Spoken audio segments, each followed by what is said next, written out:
அனைவருக்கும் அன்பு வணக்கம். மீண்டும் உங்கள் அனைவரையும் வைகரை வணக்கத்தில் ஜெயா தொலைக்காட்சியின் புகழ்வாய்ந்த அருள் நேர பகுதியில் ஆனந்த ஆரம்பத்தில் எங்கள் குழுவினரோடு சந்திப்பதில் மகிழ்ச்சி. இந்த நாள் உங்களுக்கு இனிய நாளாக மாறட்டும், மலரட்டும். படிப்பதில் இல்லாத சுகமா, நல்ல பழக்கத்தில் இல்லாத சுகமா, கெடுக்கின்ற பொருட்களில் நீ சுகத்தை வைத்தால் கேட்பதும் பிடிப்பதும் தகுமா. ஆன்மீக அன்பர்களே, நல்ல நல்ல செய்திகளை வழங்கி வரக்கூடிய இந்த பகுதியில் இன்றைய தினம் PC கணேசன் என்கின்ற ஒரு அற்புதமான முதுபெரும் தமிழ் எழுத்தாளர்களில் ஒருவரான PC கணேசன் பக்தியும் சக்தியும் என்கின்ற ஒரு கையடக்க நூலை எழுதியிருக்கின்றார். அந்த பக்தியும் சக்தியும்ல பக்திக்கு தேவை மன தூய்மை என்கின்ற ஒரு கட்டுரை பகுதி. அப்படியே கண்ணில் படிக்கின்ற போதே பனித்துளி பெருக்கெடுத்து ஆறு போல ஓடுகிறது. காரணம், எளிய பாமரருக்கும் புரியக்கூடிய வகையில் பக்தி மார்க்கத்தை சொல்லி இருக்கின்றார். முதல்ல அவர் சொல்றார், காதலாகி கசிந்து கண்ணீர் மல்கி ஓதுவார் தம்மை நன்னறிக்கு உய்ப்பது அப்படின்னு நம்ம சொல்றோம்ல. அப்ப நெஞ்சம் உருகி வணங்குவது அப்படி சொல்ல வந்தவர் அடுத்து ஒரு வரி எழுதுகிறார். ஒருமையுடன் திருமலரடி நினைக்கின்ற உத்தமர்தம் உறவு வேண்டும், உள்ளொன்று வைத்து புறமொன்று பேசுவார் உறவு களவாமை வேண்டும். அந்த வரியை அப்படியே வைங்க. இன்னொரு இடத்துக்கு வர்றார். அப்படியே உள்ளம் பெருங்கோயில் ஊன் உடம்பு ஆலயம். இந்த உள்ளத்தில் கோயில் கட்டிய கதை பல தடவை நம்ம பார்த்துருக்கோம். அடுத்து ஒரு வரி சொல்றார், மனமது செம்மையானால் மந்திரம் ஜபிக்க வேண்டாம். அப்போ என்ன, எல்லாத்துக்கும் அடிப்படையாக பக்திங்கிற அந்த திருக்கோயில், பக்திங்கிற கட்டிடத்தினுடைய அஸ்திவாரம், அச்சாணி, வேர் இந்த மனம் என்று சொல்ல வருகின்றார். அப்படியே எது சடங்கு, எது சம்பிரதாயம், எது வழிபாடு, இறைவனை காண்பது என்பது எப்போது என்று பலருக்கும் பல ஐயங்கள் வரும்.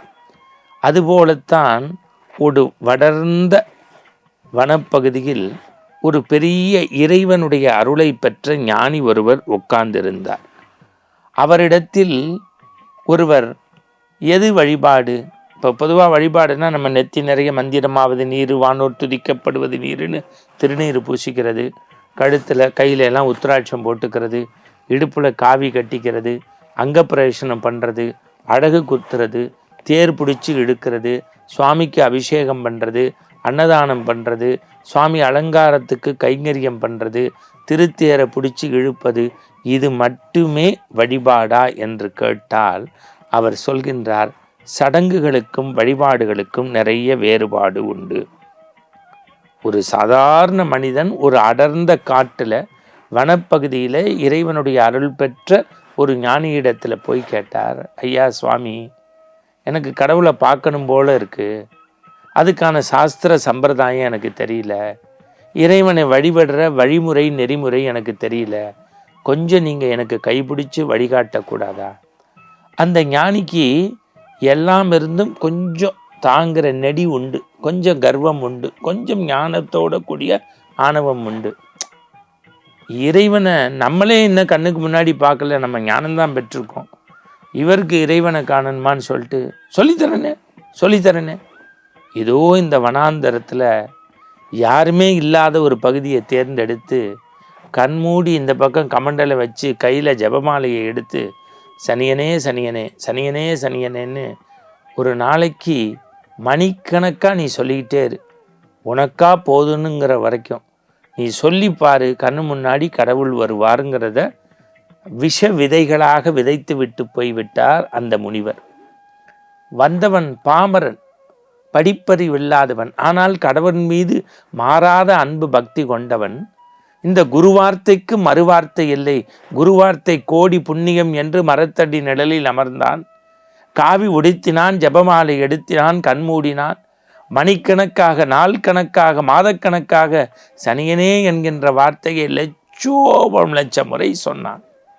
கண்முன்னே கடவுள் காட்சி தந்து அவனுக்கு எல்லா வகையான செல்வ செழிப்பையும் தந்து தன்னோடு இருக்குமாறு அருள்பாலித்த போது அவன் சொன்னான், எனக்கு ஞானத்தை தந்து எனக்கு ஒரு சில மாதத்திற்குள்ளேயே கண்கொள்ளா காட்சி தந்த கடவுளே, என் குருவிடம் உன்னை அழைத்து செல்ல வேண்டும் என்றபோது அந்த கடவுள் சிரித்து கொண்டே சொன்னாராம், சரி, உன் விருப்பப்படி நடக்கட்டும் என்று. தன்னை நெறிப்படுத்தி முறைப்படுத்தி வழிகாட்டிய அந்த வனாந்தர பகுதியிலே இருக்கக்கூடிய முனிவரிடம் அழைத்து சென்று இவர்தான் கடவுள் என்றவுடன் முனிவர் சிரித்தாராம். அட பாவி, ஒரு நாளைக்கு பல மணி நேரம் கண்மூடி நான் தியானிக்கின்றேன், 10 ஆண்டு காலம் என்று எண்ணிலடங்கா ஏற்றிலடங்கா. ஆனால் என் கண்ணுக்கு தெரியாத கடவுள் உன் கண்ணுக்கு எப்படி தெரிந்தார் என்று கடவுளிடத்தில் சரமாரியாக கேள்வியை கேட்டு கோபித்து கொண்டார்.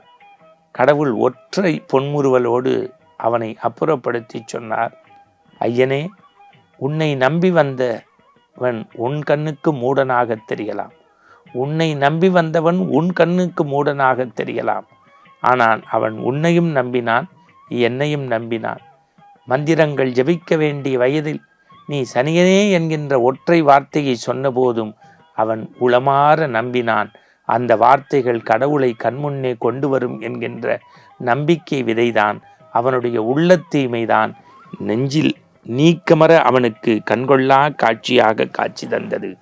புறச்சடங்குகளால் என்னை அடைவதை விட அகச்சடங்கால் ஆத்ம சுத்தத்தால் அடைந்தால் ஆனந்தம் நீடித்து நிற்கும். உள்ள தூய்மையே இறை வழிபாட்டின் மேன்மை என்கின்ற இன்றைய செய்தியோடு நிறைவு பெறுகின்றோம். மீண்டும் நாளை காலை ஆனந்த ஆரம்பத்தில் சந்திப்போம், சிந்திப்போம்.